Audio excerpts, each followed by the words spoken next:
WhatsApp guys, welcome back to my channel. I am Niloy. আজকে আমি চলে আসলাম আমার আরেকটি ব্লগ নিয়ে। আজকের ব্লগের জন্য চলে এসেছি শ্যামবাজার রূপলাল হাউসে, যেটা ফরসগঞ্জে অবস্থিত। তো আমি এখানে এসেছিলাম আসলে ফটোগ্রাফির কাজের জন্য। তো তাই ভাবলাম আমার যেহেতু এখানে আসা হয়েছে, তো রূপলাল হাউস সম্বন্ধে আজকে এই ব্লগে শেয়ার করা যাক।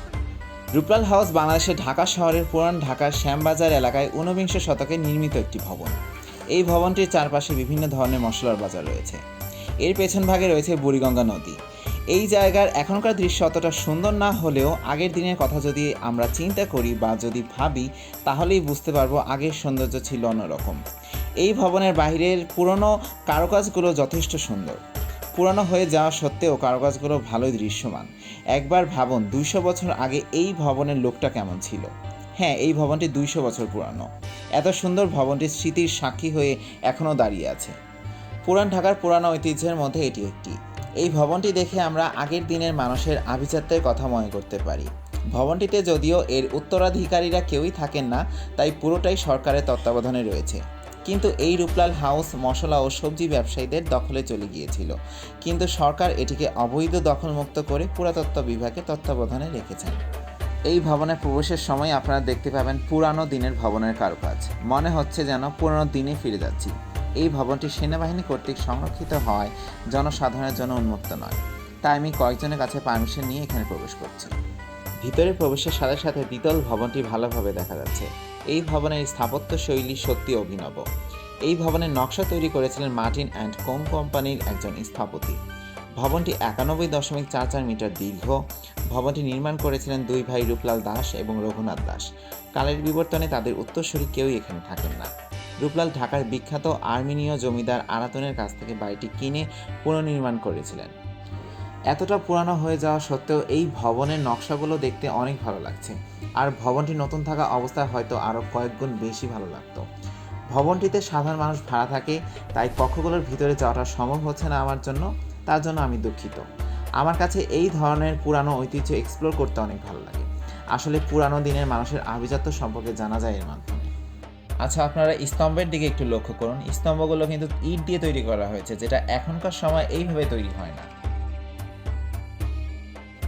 ভবনের আঙিনা থেকে দোতলাটা দেখে মনে হচ্ছে পুরনো কোনো জমিদার বাড়িতে চলে এসেছি। আরে কি বলছি, এটা তো জমিদার বাড়ি। এই ভবনটি 200 বছর পুরানো। একবার ভাবো, নতুন থাকা অবস্থায় এই ভবনটি কত সুন্দরই না ছিল।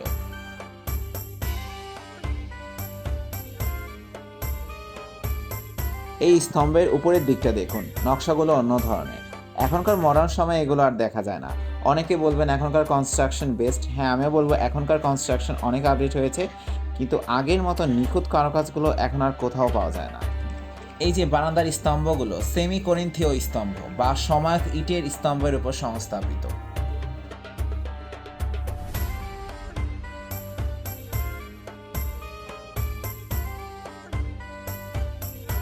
এই ভবনের দ্বিতীয় তলায় দুটি অংশে ছোট বড় মোট 50টিরও বেশি কক্ষ রয়েছে।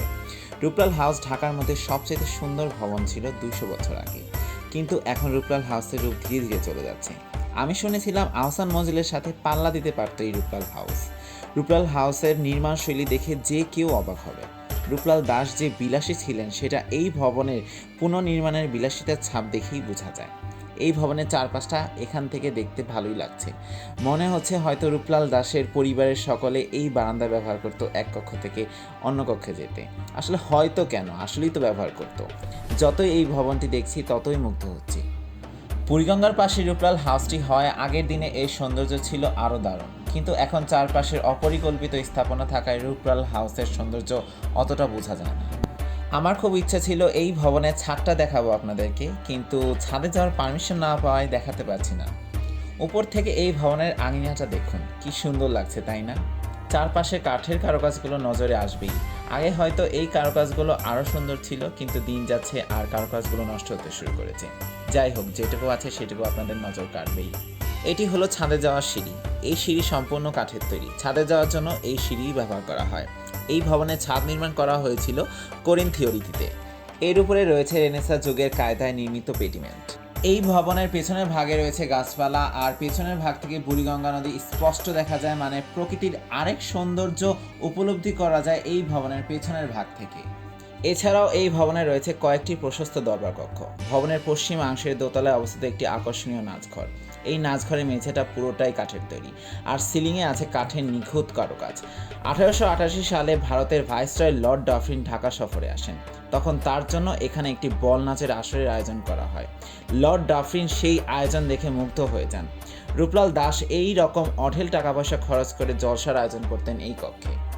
কালের বিবর্তনে রূপলাল হাউসের সৌন্দর্য ধীরে ধীরে কমে যাচ্ছে ঠিকই, কিন্তু আমাদের পুরাতন ঐতিহ্যের সাক্ষী হয়ে এখনও দাঁড়িয়ে আছে রূপলাল হাউস। রূপলাল হাউস দেখা শেষে চলে এসেছিলাম এখানকারই একটি মন্দিরে।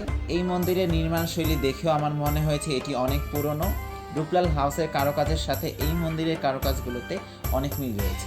আজকের ব্লগ এখানেই শেষ করছি। ব্লগটি ভালো লাগলে লাইক, কমেন্ট অ্যান্ড শেয়ার করতে ভুলবেন না। আর নেক্সট ব্লগের জন্য সাবস্ক্রাইব করে বেল আইকনে ক্লিক করে দিবেন।